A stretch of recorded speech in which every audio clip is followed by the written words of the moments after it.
Welcome to Layn Turo University. I received a great comment from an awesome subscriber by the name of Sebastian Muscaden Media. Sorry if I pronounced your name incorrectly, my apologies, but you asked such a profound, refined question. I had to dive right into it. The gentleman basically asked, can he purchase and can we purchase vehicles from an auction and add them to a Turo platform? The short answer is heck yes, and I love it, and I think it's a great way to earn a lot of money that way by saving a lot of money in the beginning, but it is a bit of the wild, wild west, as I mentioned in a lot of other videos, that you can actually lose a lot of money and make a lot of mistakes by going to an auction. But if you know what you're doing, you're savvy, you can earn a lot of money. I'm gonna share my screen to share proof, and I left a link below that shows that Turo totally endorses this. They, like myself, they agree that you should actually be very savvy, bring a mechanic, bring an auto broker dealer that has experience. If you're a mechanic yourself, great. If you're not mechanically refined or sound or understand what makes a vehicle tick, you should probably bring a mechanic with you and a second pair of eyes. But again, follow my screen through. I'm gonna show you the actual article and PDF I left below as well that goes in deep detail on how to purchase a car through an auction. Well, actually, I'm gonna share how to purchase a car through an auction in my personal opinion, but Turo's also gonna give their opinions and states and facts that they've researched, and it's really valuable. You're gonna wanna take a lot of notes on this. So stay tuned, follow the video through, people. Sebastian Muscadian Media. Sorry if I mispronounced your name, but you asked a really great question in regards to if you can purchase vehicles from an auction and actually add it to the Turo platform. The short answer is heck yes, you can. It's one of the best ways to actually get a great deal. And I've actually mentioned auctions quite a few times. I have experience buying cars from auctions. I actually used to buy auctions when I used to drive for Postmates and Uber Eats, DoorDash. I would buy like cheap cars, like for like $500 that I knew could get me around just from point A to point B, so I could do deliveries, etc., etc. But yeah, let me dive right into it. I'll share my experiences with purchasing cars, and I'll leave the link below this video. See what you see in the front. Says finding a good deal when buying a car. This is an actual PDF article that I'm leaving for free for you guys right on the bottom. That's specifically from Turo. Turo actually encourages this, but they agree with me, and I agree with them, that you just have to be a bit more savvier. It's really the wild, wild west when you go to an auction, and I've said that plenty of times in other videos for those that have followed this channel for a while. I love auctions. Great way to get a deal, but you just really have to know what you're doing. The first step before you even do that is when you're at an auction, depends if you're going to an OPG, official police garage auction, where those cars are usually seized from maybe criminal activities or given up as a plea for defendants or people that are going through trial or they're seized. There's other auctions that are open to the public auctions, which are more common, but those auctions typically have like leftovers from the dealer auctions, and the best ones are actually the dealer auctions in my personal opinion, and it seems like that's what's factually true as well. But those are three types of the most common auctions you can actually participate in. The dealer auction, pretty much all the same rules apply that I'm going to go through for all the auctions. So it doesn't matter if you go to OPG, official police garage auction, where cars are seized, for drug trafficking or maybe some type of crime or something where it was seized for whatever reason. Or if you go to a public auction where you don't need any type of license, you just show up and bid. Pretty much those auctions work out, and also dealer auctions. You get a really good deal at all these auctions, and all the same rules typically applies. There are some differences amongst the three, but you usually got to follow the same rules. It doesn't matter if you're a dealer going to a dealer auction. Doesn't matter if you're a regular person going to a public auction, or if you're going to a police auction.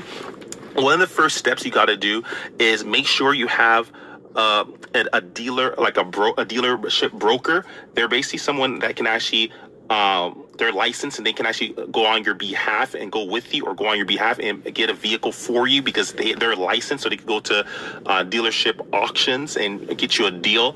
And next, you always want to get a mechanic. What I highly recommend is have a mechanic and a dealer rep show up at the auction together. Make sure it's not their mechanic though. But hey, if you don't have a mechanic, then you just got to use their mechanic. And the reason why I say, and what I've done, I'll bring my own mechanic, is I'm not the most mechanically sound when it comes to vehicles. I've learned a lot through years, and I got a lot of experience now from sweat equity and making a lot of mistakes and buying some bad cars, but I got some really good ones too.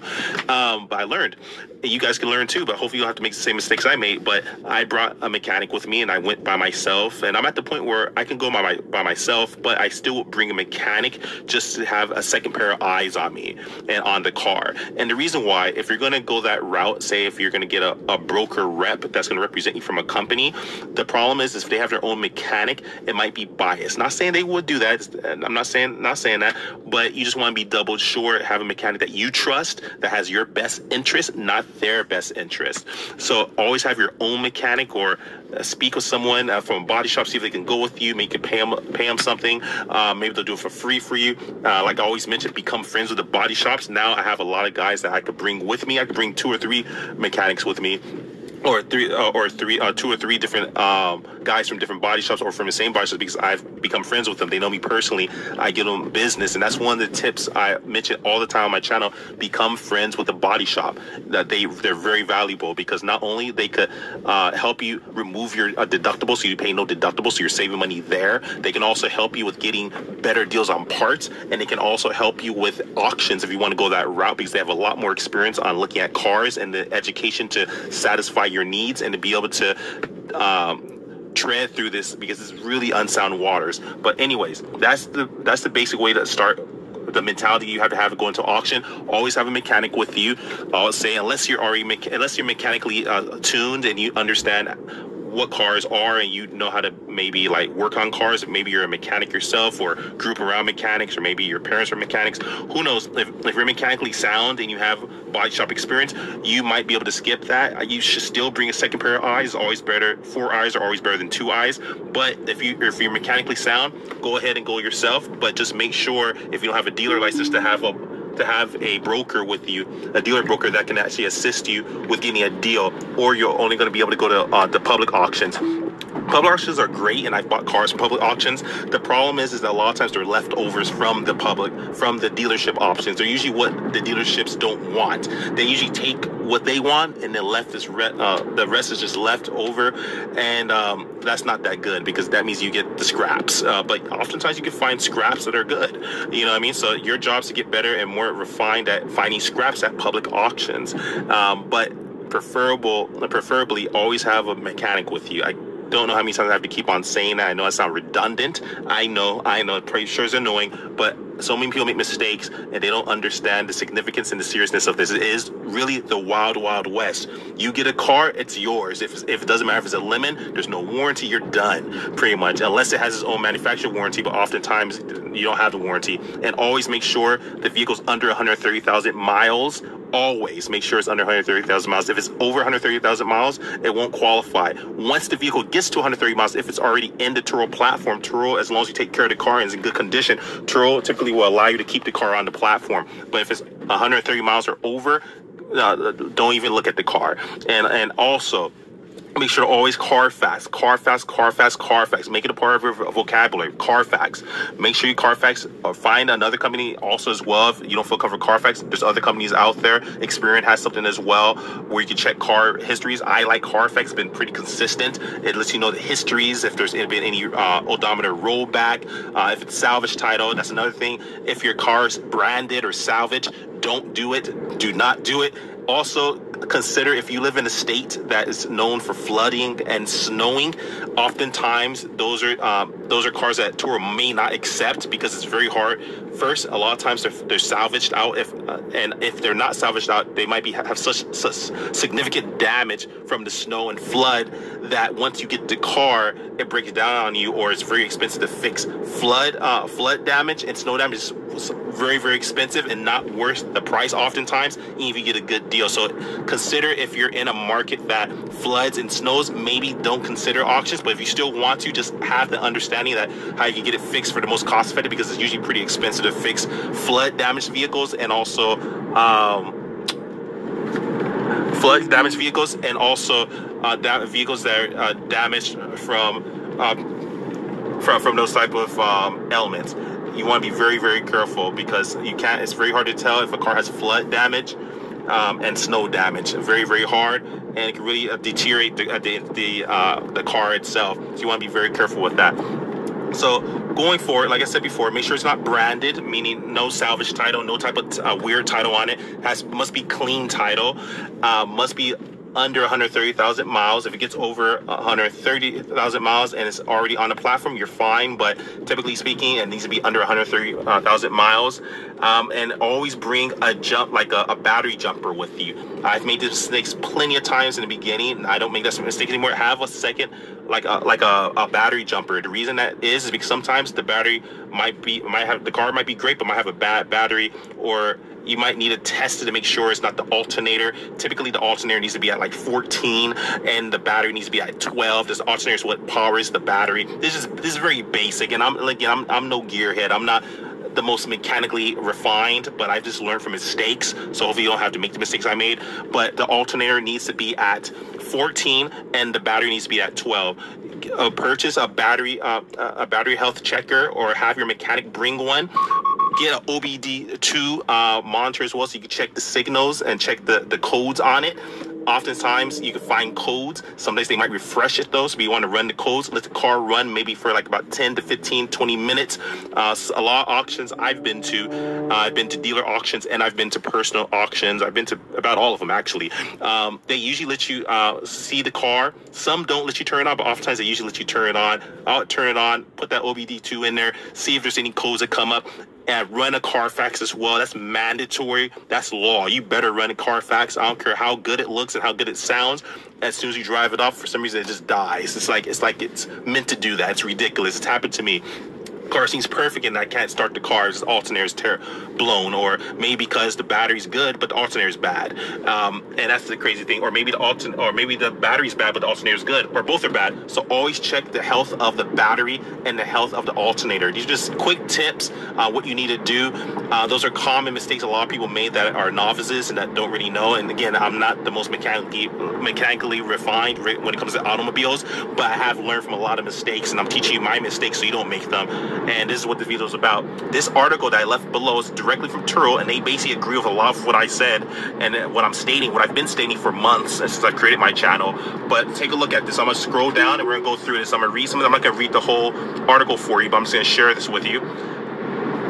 Auto auctions, see right here where it says auto auctions. When buying a car, auto auctions, and specifically dealer-only auctions, offer outstanding opportunities to find deep discounts on the widest selection of vehicles in the market, but have steep barriers to entry. That is true, people. So, and right here it says experienced host with access to a broker. I'm an experienced host, and even we can make mistakes, but that's why even if you're experienced, even if you're a mechanic, you should still bring someone else to overlook it. But if you're not gonna bring someone, it better be someone that really knows what they're doing. Because if you buy a car from an auction and it doesn't work, it's on you. There's no taking it back. And another thing, yes, you can add cars from auctions to Turo, but usually at the auctions, I've noticed they usually have like a DMV registration service. You have to get it registered, etc., pay the fees, all that good stuff, and then you can put on the car must be registered. Oftentimes, the cars, especially for the OPG ones, the official police garage, the ones that are seized by the authorities, oftentimes they're basically like expired tags, because maybe the car's been sitting there for months and they weren't properly taken care of, and that's common. So you want to make sure always get the tags up to date, and you want to get the car in your name or in your business name, or wherever the case is. As long as you buy the car, it's yours. Then you can add the Turo, but just make sure it's fully registered. And usually you can find a DMV registration at the auction, and if they don't have it, you can find your own DMV registration or take it to the DMV yourself. Whatever case is, whatever makes it easier, and that way you can actually get it registered and make sure everything's up to date. Because you gotta make sure the car is legal. So again, I'm gonna show you this. See right here. Now let's go to the next page. And again, I'm leaving this PDF in the link below so you can go through and read it through. I'm just kind of running through this thing, but I wanted to give you a look that Turo does support this. And to answer the gentleman's question, Sebastian Muscadian Media, a great question he asked. See, getting a discount on the initial price paid for a car is one of the most important factors in becoming profitable as a Turo host. Hosts who purchase at a discount often see stronger profit margins over a 3-year period. That's true just in general, just economics in general. real estate license as well, we have a term called getting a deal in the wedge. And what that simply means, for all you that know or don't know, it just simply means buy the house as low as possible, get the best deal. That's when you make the most profits in the beginning. That's when you have the most leverage, the most control. And that's when you do it. So if you do get a good deal in the wedge, you're able to do it that way. And that's the basic way of actually getting the best deals. Always get a good deal in the beginning. And that's how you do it, people. It shows an example. There you go. Here's some illustration. Yep, see, auto auctions offer outstanding opportunities for experienced, connected car buyers. Keeps mentioning experience. It's because it's really the wild, wild west, and you can make a lot of mistakes. There's so many things you just have to know and get used and get acclimated with. But it's a great way. You will save a significant amount of money off top for sure. That's typically how a lot of used cars are actually purchased. Most dealerships that sell used cars purchase it from auctions, typically speaking, or they're on or they sell their lease cars. Lease cars are great options too, because they just basically resell the cars that they lease to, say, you guys, and they basically sell it again. So dealerships typically sell lease cars, or they purchase and acquire used cars from auctions, and then they sell it at a much higher price. Next page. Ways to purchase a vehicle, kind of like what I mentioned earlier and what I've been mentioning through the history of my channel. Dealerships, online marketplaces, online classifieds, vehicle auctions. See a list of 3 I mentioned. The official, police and towing. So the garage, in my area they call official police garages, but basically most cities and states, municipalities have this. It's basically a police garage that either they tow the car or they seize the car and they sell it for an auction.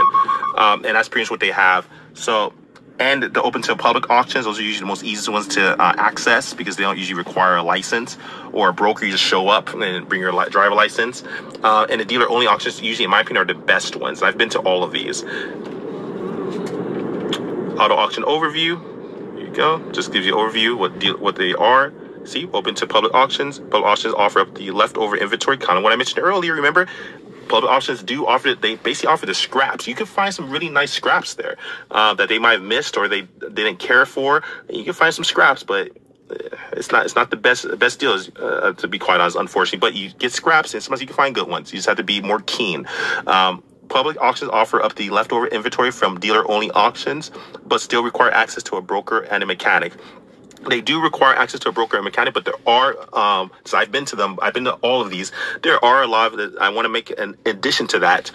There are open to public auctions that actually sell to the public only, that actually aren't for dealerships, and dealerships can also go. So this is true, but there are open to public auctions that you don't need a broker. Actually, you just go yourself, and they allow you to purchase a car. But also depends on your municipality, state, province, wherever you are. And look, the police and towing garage auctions, see, sell impounded vehicles, like I mentioned before, cars that are towed, impounded, seized for maybe some type of crime or criminal activity. You have to really watch these cars, because oftentimes they can actually be branded or salvaged or have some weird titles going on. And remember, to qualify to be a part of the Turo platform, it must be clean title. Turo wants the cars to be safe, which is good reason. Turo does offer that experience and that safety and that peace of mind. So I do love that, and that's what they require, and I completely stand by them on that. The dealer-only auctions, as I mentioned before, is in the word, dealer auction. So, weigh your options. Here it goes. Here's the pros: lowest average sell price and deepest discount. Very true. I have experience with that. I saved a lot of money on cars that way. Extraordinary vehicle selection. Very true. You get so many different types of makes and models, and you'd be surprised. I've seen Ferraris, y'all. I've seen Corvettes. I've seen all type of crazy cars that you don't even see on the street. McLarens. And I've seen, of course, commuter cars, but it's crazy. It's awesome. Can buy multiple vehicles in a single day. Yes, you can definitely do that. That's what's cool about an auction. You can pick up like 10 cars in one day if you want to, 20 cars. You can build a fleet in one day going to an auction. You just need to make sure you pick the right cars. But yeah, you definitely can. You definitely can, for sure. And yeah, and the cons, of course, it requires daily searching across multiple sites. That's true. You have to constantly look at sites, but that's not a bad thing. Oftentimes, the sites, you can actually even go to auctions in person. You can also online bid, and you can actually compare and look at different online auctions and place your bid in, which is pretty cool. It makes it really convenient, but you got to compare and like look at other cars, and also look at dealership cars, compare the price match, make sure you're getting a good deal. So you do have to do a lot of like search across multiple sites. That's very true. High access barriers for dealer. That's true. And yeah, that's basically it. Yeah. And here's basically auction best practices. And this directly from Turo. This is a Turo PDF article that I left below that you guys can copy, paste, review, whatever you guys want to do with it. But it's very valuable. And yeah, look, see, before you consider auctions, do you have access to a dealer's license or an auction broker? If you do, then you're good to go. And if you don't, you can always go to the open to public auctions. Just make sure they are okay with you not going with a broker, or you have to get a broker with a dealer license or dealer credentials that can get you in or get a deal on your behalf. If you can answer yes, and there you go. And do you have a mechanic? Very important. You must have a mechanic. I do agree with that. Even if you're a mechanic, even if you have experience, even if you're really savvy when it comes to cars, it still helps having a second pair of eyes. But if you're savvy, fine. You'll have someone else, fine. I can let that go. But especially if you don't have experience, man, you need a mechanic there. It's someone that you hired. Now, if the broker that you hired to get you in has a mechanic and you don't have one, you just have to use theirs. But it's always better to have your own so they have your best interest. Yep. And auction best practices. All these, yep. Compile a list of cars you want to buy and compare it with the daily auction inventory. Yep, you should do that daily, actually, especially when you get heavy into auctions. You can actually, like I mentioned earlier, you can actually compare. Look up the prices of all cars. It's on car aggregators. Yep, like that's basically like websites, online dealers, just etc. See if you're getting a good deal or not, and compare. Make sure you're getting a good deal. And 45% is a good. I try to go about 45 to maybe 60 to 65%, even higher if possible. But yeah, try to get 45% lower than what the car is actually worth. That'd be great. Use good. And subtract 45% to find your target price. That's good. And this is good too. Consider only shopping for reliable makes and models. True. If you know that, say for example, like if you know Volkswagens are great and you're experiencing Volkswagen, maybe try to stick with Volkswagen. Stick with the cars you feel you're comfortable with. And if you have no cars you're comfortable with, like say you just don't know, then hey, I guess you just gotta do what you gotta do and do as much research and look at the Carfaxes. But if you already have good experience with certain cars and you know what makes them tick, and you've maybe rented them out before or you've driven them before, maybe try to stick with those cars so you can kind of sense and know from experience, oh, this isn't right, or this is right, or this is better, this isn't good. You have basically an archive of memories and experience of dealing with cars you've driven. So if you're used to Hondas, maybe start looking for Hondas, because if you try to get Mercedes, you might not know. And if you're used to driving Mercedes, maybe look for Mercedes. Don't get a Honda because you don't know what a Honda is. You don't know what might be wrong with it. You might not be able to tell the difference when it's kind of driving kind of weird, you know. Just my opinion. Yeah. And it's crazy. Just what I mentioned earlier. Avoid auctions in places with heavy snow or flooding seasons. Flood and snow damage is tough to screen. Very tough to screen during a limited auction session times, and can be very costly to repair. Very true. Hide your auction number in your booklet. Don't pin it to your shirt. Nah, that's true. That's a good tip. Bring your broker and mechanic to each auction. Yep, I mentioned that earlier. They should be able to determine the quality and caliber of the vehicle within minutes and provide purchasing guidance. Very true. And that's what I believe, actually. I completely agree with this, completely endorse it. There's a sample balance sheet as well, people. Take a look at that really quickly.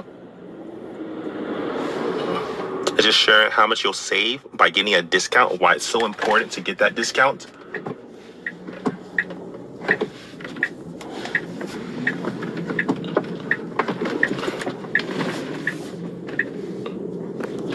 And yeah, that's about it. So, I mean, hopefully I did a good job explaining this. If I didn't, I apologize. If you have any questions, if I wasn't clear on something, please forgive me and just send list some comments or questions below. Far from perfect, but sure darn correct, as I usually say. And I'm willing to always learn and do things better the next time, because again, I'm just trying to do my best. And I think it was a great question that Mr. Sebastian Muscaden Media asked. Really loved the question. It was really refined and profound to actually read that. And I had to do it right away and make this video. So that's about it. People, like, subscribe, share. Follow me on IG, on Instagram at Conrad Layn. Again, leave your comments, questions, concerns. If you have any other insights, feel free to leave it in the comments below. Love you guys. Like, subscribe, share. Peace.